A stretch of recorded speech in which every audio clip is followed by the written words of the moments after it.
God uses people to build and restore places. I mean, no house just ever like, it's just house, right? I still don't get really evolution either because I don't understand how human beings could be from like all that stuff. But we know that it takes people to build places. And then when God uses these people to restore places, he will also restore the people in the places because he's invested. You know, Calvary isn't just a place, it's you. It's the people. God gives us the place to be safe so that he can do his work in our lives. You guys all know that this last December, you sent me off to Tharadere, Burma. That's the name of the little village that I got to visit. And I witnessed this very principle operating in our lifetimes. That right now, in certain places, God is rebuilding places so he can rebuild people.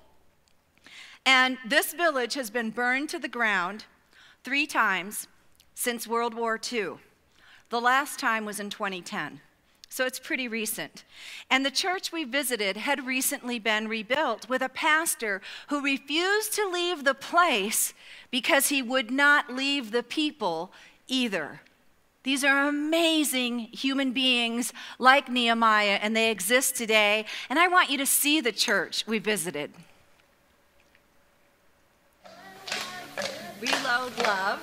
You can hear the singing and dancing behind me, and that's because we're at a church here in Tharadere, Burma. And the wonderful thing about this church is that it has been burned to the ground 3 times and rebuilt. And so this is the latest version of the church. The Burmese army have come through here several times and burned it down. And yet, this pastor remains, continues to teach the Word of God. And this is where we had our Sunday service. And I thought you would love to see the Lovement be here, reloading love, in the midst of Tharadere. In 2010, a man named Sa Plau retells the story of the recent attack on Tharadere. He was returning from working in the paddy fields when a young boy from the village ran up and told him to pack quickly. The village leaders heard that the Burmese army was approaching, and so with expert accuracy of a lifetime of fleeing, these villagers know how to run and hide when somebody is coming. And so they did. They ran in the jungle that surrounds Tharadere. And I thought you'd like to see some of the women and children who have run for their lifetimes, leaving this village and coming back to rebuild it.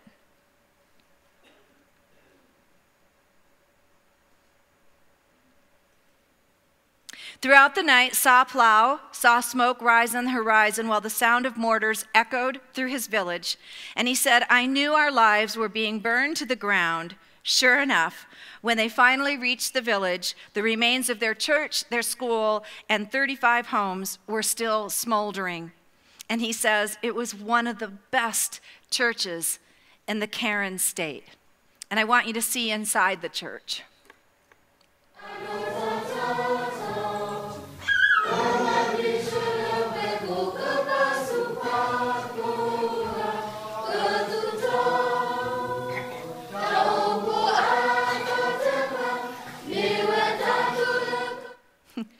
Beautiful people. They also burn the livestock, the rice, ruin any possibility of agriculture because the military is being brutal so that they cannot help the resistance armies. The villagers cannot create a support base. And so they've suffered thousands of human rights abuses and violations. Sa Plau said, "At first we asked ourselves, how can we go back? How can we rebuild our lives again? Then we prayed for the ability to go on, and slowly we all lifted ourselves out of misery and found the help and courage to continue." Here are the kids the day I visited the church.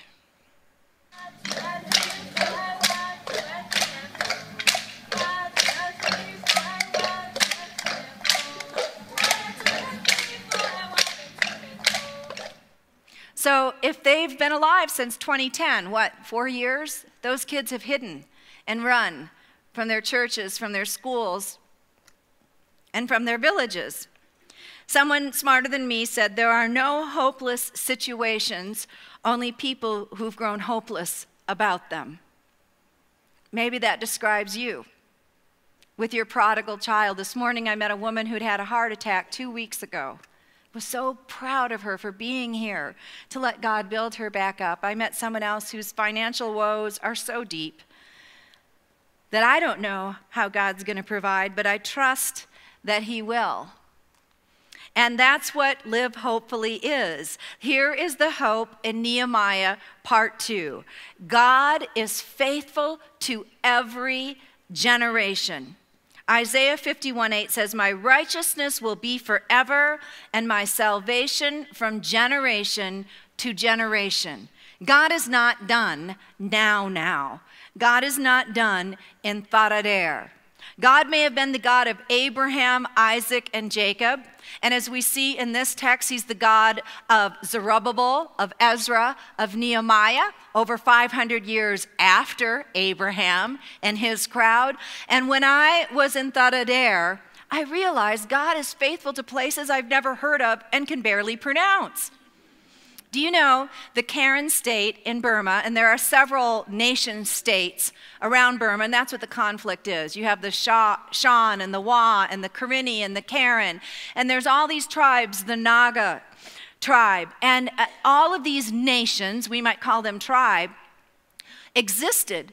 And Burma, the center area, these Burmese ethnic-speaking cultural people wanted to take over the tribes, change their language, change their culture, change their religion, and take away all their enterprise. And so this has been going on forever. In the 1800s, God was so good to the nation of Burma that they have folklore in their history, just like we have folklore, Johnny Appleseed or whatever it is from where you are, John Bunyan.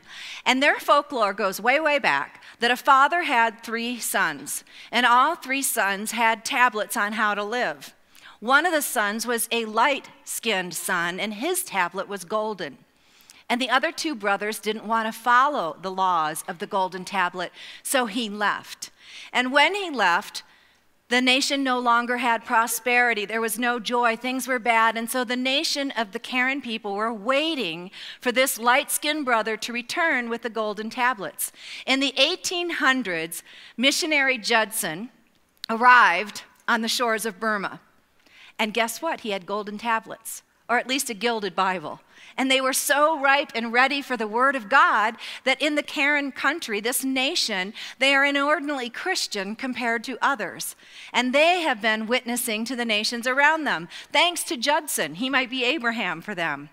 Then after that, in World War II, the conflict, we had Pearl Harbor in World War II. Well, in Southeast Asia, there was worse than Pearl Harbor.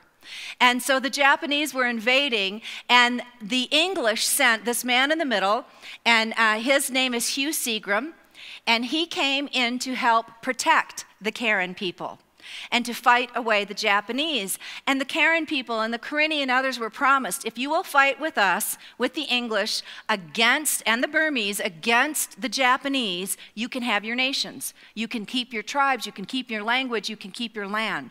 They were lied to. But Hugh Seagram would wear Burmese Karen clothes and taught them how to fight. And he fought with them for about 2-3 years during World War II. I didn't tell the morning ladies this. He was so amazing. He was raised in England, and he had said when he was young he wanted to grow up and be a missionary. They couldn't afford to send him to school, so he became a soldier, and he kind of backslid. But when he got to the Karen tribe, they witnessed to him. And he came back to his faith. And every morning, with the ethnic brothers, they would read the Bible together before they would go on their fighting. And it became so intense, and everybody else started pulling back, that they weren't getting supplies, and he was cut off. So they were trying to parachute in and drop radios in to Hugh Seagram and his brown brothers so that he could tell people what was happening. And they started coming into the villages and torturing his Burmese brothers. And rather than let them do that, he turned himself in. He turned himself in with 8 other Burmese soldiers and was taken to Rangoon, where he was killed because he'd rather lay down his life for his friends than see them harmed any further. That's the heritage that Burma has. And we've been working with Free Burma Rangers Dave Eubank. The city we lived in for this time, Thada Dare, was where Seagram had come. And he had fought with the father of this village, and he had fought with this man, Sa Ma La. His father fought with Seagram. And this man has double machetes, and there's pictures of him as being a mighty warrior. And when Dave came through the jungle in the 90s, when they were being threatened and beaten again, Dave comes in and sees him. And he says, I want to help. And Sa Ma La, just like what they did with Hugh Seagram, said, if you are with God, I am with you. The day you leave God, the day I'm not with you. And so God was faithful with Judson. God was faithful with Hugh Seagram. God was faithful with Sa Ma La and with David. And see that backpack? That's their son, who's 8 years old, Peter now. And he runs through the jungle with the grandsons of this man. God is a God who is faithful to every generation. I don't know what you're facing, but I know that God is faithful.